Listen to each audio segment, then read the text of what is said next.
Airbnb money train has stopped. Oh no.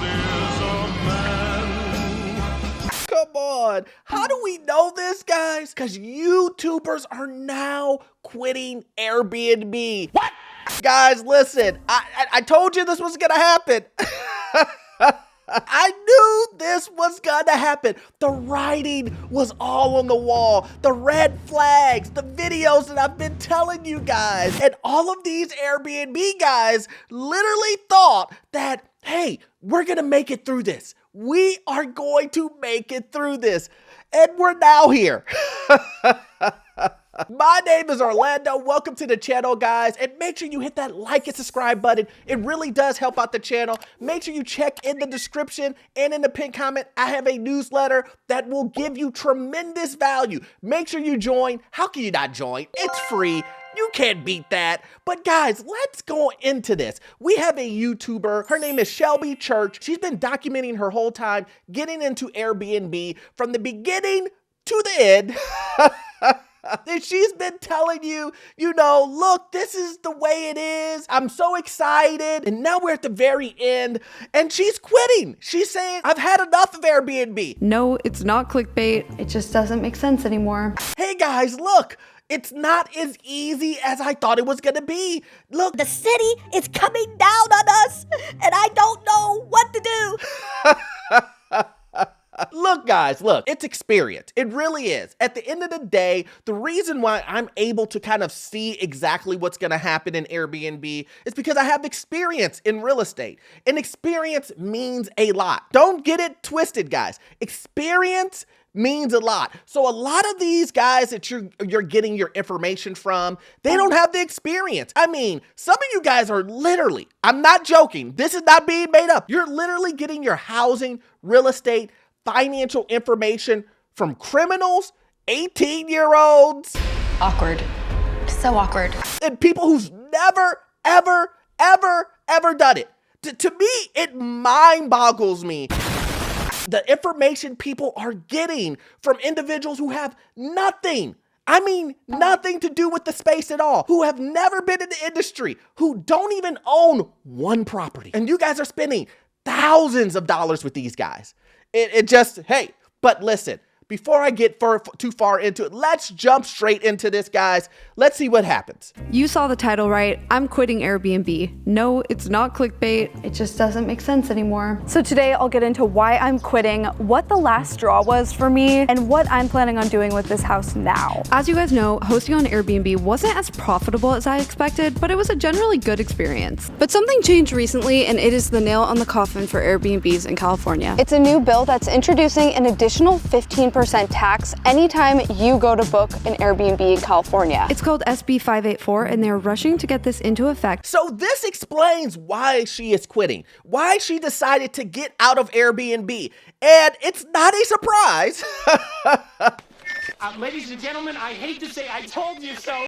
It's not a surprise that the city is squeezing her out. They're adding more taxes and more taxes and more taxes to make it so hard for you to run your Airbnb that you will end up running away from Airbnb. No, everything's fine. Hey, listen, I quit. Now, a lot of you guys would say, well, Orlando, they're just trying to make money off of Airbnb. And I would say, yes, they are doing that, but they really want you out. Get out of here! I mean, I have said this over and over and over again, guys. The biggest issue that Airbnb hosts have, and they all fight me on this. They all send me mean emails and tell me I don't know what I'm talking about.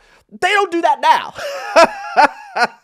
But in the past, that's what they've been doing. And I still get some hate in the comments that I have been saying that your biggest issue that you're going to have isn't the customers. It's going to be the city. There is no way that the city is going to allow you to run freely Run freely in residential areas, pay no taxes, pay nothing that the hotels have already paid. Now remember, I have always said this, all you have to do is go into your local city and see all the tax benefits that the hotels that were built in your city received. Some of those tax breaks that the hotels are receiving, you think that the city's just gonna allow their businesses to crumble? You think they're not gonna come in and say, You know what? Do you know what we just paid in taxes for this Hilton to be built here? And all of the sales tax that we will receive?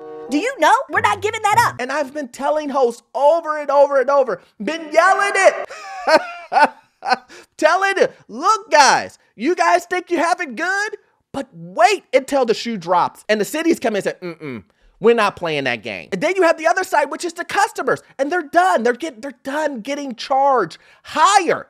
That's right, higher than the hotels. And then you have the neighbors. Who wants to live in an area where you have a bunch of Airbnbs? You don't know who your neighbors are. It becomes a safety issue with your kids playing outside and there's 20 Airbnbs on the street. You don't know who's there. You find a balloon? Oh, that's not a balloon! Oh, Jesus! You don't know who's there. So unfortunately, I know someone's gonna come into my comments and say, Orlando, that just because there's 25 Airbnbs on the street doesn't mean that there's a safety issue. And I would say, you have the 20 Airbnbs on your street, because I don't want the 20 Airbnbs on my street with my kids running around the neighborhood. No, thank you. I want to know who's there. Now in 2025, when this whole thing goes into effect, it's gonna make it so that the taxes you pay are $749. So the total reservation goes from $3,300 to $3,745. The amount that you're paying in taxes is now more than the amount that you'd be paying for one night staying here. That's crazy. And the thing is, hotels don't have to enforce this tax. So whenever you go to California and stay in a hotel, you just pay the TOT tax, which is usually around 10%, depends on the city. So if you're a group of like 4 friends, I just don't see why you would ever stay in an Airbnb. It doesn't make sense. You're automatically gonna get a 15% discount by staying in a hotel. I mean, if I was looking to book a place in Palm Springs and I didn't own my house, I wouldn't book it. I would not book it if I had to pay 15% more. Like, are you crazy? Who would do that? I want to scale back and take a look at this, guys. This is nuts to me because I want to take a look at the price details on this. I just want to take a look at it, and you guys can tell me. Maybe it's because I'm from the Midwest. Maybe. But let's look at these prices. $575 a night? Is that what you guys are paying for Airbnb in California? Man, I'm dead. $2,300 for 4 nights? For 4 nights? But see, this is the thing that we're talking about that people complain about when they say they go through Airbnb and it says one price, but by the time you get to the end, it's another price. And this is it. The cleaning fee, $325. Then you got Airbnb service fee. That's almost $400, $370. Then we have taxes, and I get it. She's saying that the taxes are $328 right now, but then on this new tax, it's gonna be $749. I'm gonna be a little bit contrarian on this, is that I don't think it's the taxes that really make the difference in this. You guys tell me, are $400 gonna really make a difference when you're almost paying $3,500 just for lodging for 4 nights? We're not talking about a whole vacation. That's not a whole vacation. We're talking about 4 nights, guys. 4. We're talking about you staying with your family in California and you're paying almost $3,500. I don't think the difference between a make or break in that scenario is $400. Tell me in the comments if I'm wrong. Tell me that you believe that, Orlando, you're tripping. Why you be tripping like that? I'm okay with paying $3,300 or almost $3,500. But if you tip the scale and you make me pay $400 more, you've crossed the line. Tell me that. I want to hear it. I want to hear, because to me, it just seems like this is something that's unaffordable to begin with. I'm almost positive you can get a cheaper rate at a hotel. So let's continue on and see what she's going to do with the property. And that is to turn it into a long-term rental. That is my plan in 2025. I'm 99% sure at this point that that's what I'm gonna do. Although I will take the first month or two of the year and see how it is. I'll see if people are still booking, but I just don't think it makes sense. Like, I don't even wanna encourage people to pay that much in taxes when they can just go to a hotel. It's gonna be cheaper to get a couple hotel rooms for you and your friends. It's not a surprise, guys, that at the very end of the day, that she's gonna go ahead and make this a long-term rental. In my opinion, that probably should have been the very first thing that she did, but hey, listen, it's not my property, not my business. She can do what she wants to do, but that would be my number one thing that I would have done to begin with, and I've said it previously before. I mean, I'm biased, right? I'm biased, is that I told people that the long-term game would probably be the better way than the short-term, fast, money, thinking this and this and that and it's gonna happen, and thinking that you're just gonna get fistfuls of money without the headache. That's the big thing. And not that you could do long-term or do, a regular long-term tenant and not have headaches. But what I'm trying to say is at least you're giving someone housing for a long period of time and versus dealing with the craziness of Airbnb. That's just in my opinion. So it's not a surprise that she's going to go to long-term rental. But here's the thing. Not a lot of people will be able to do this. This is the thing that I'm talking about. Someone in her situation, I get it. She can go ahead and turn this around into a long-term rental. But what about all the other Airbnb guys who are now underwater, are now losing so much money because they overpaid on the property themselves? They don't have any equity, or the prices have dropped and now they have negative equity. What about those guys?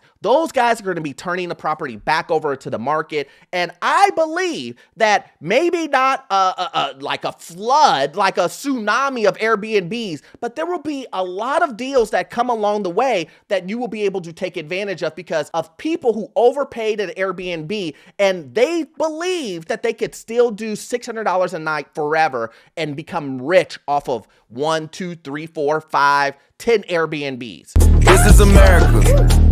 Don't got you slipping on. Now let's see how her views have changed from the Airbnb view to the long-term view. Long-term renting it turns out, is looking like it would be quite profitable. Probably more profitable than Airbnb ever was, actually. I actually met one of my neighbors recently, and he told me that he turned his Airbnb into a long-term rental, and he's making more.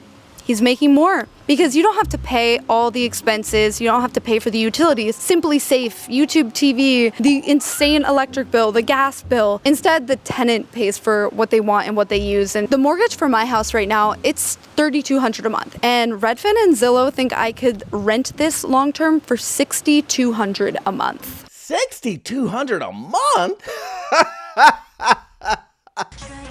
Oh my God. I wouldn't take that serious. I would take that with a grain of salt, Shelby. I really would. $6,200.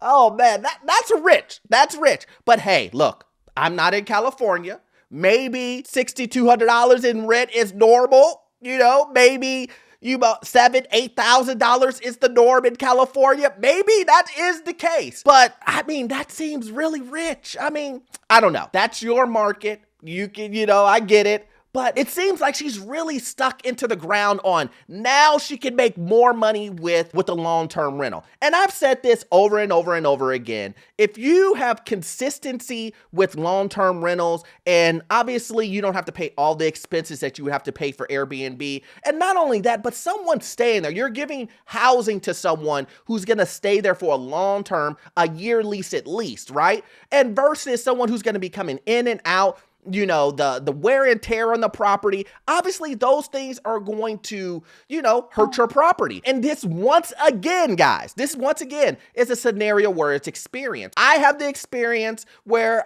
my guess would be she does it, right? She does it. So she probably didn't understand this from the very beginning, which is, it is what it is. The point that I'm trying to make is that we all knew this was going to happen with Airbnb. We all knew it. If you've been watching my videos previously before, you know that I was talking about this long before the tsunami of New York, Texas, Dallas, Austin, you know, Florida, all of these guys coming in and saying, we want Airbnb out. We want them gone. We don't want them in our neighborhoods. Before that came, I was telling these hosts, I was trying to give them a fair warning.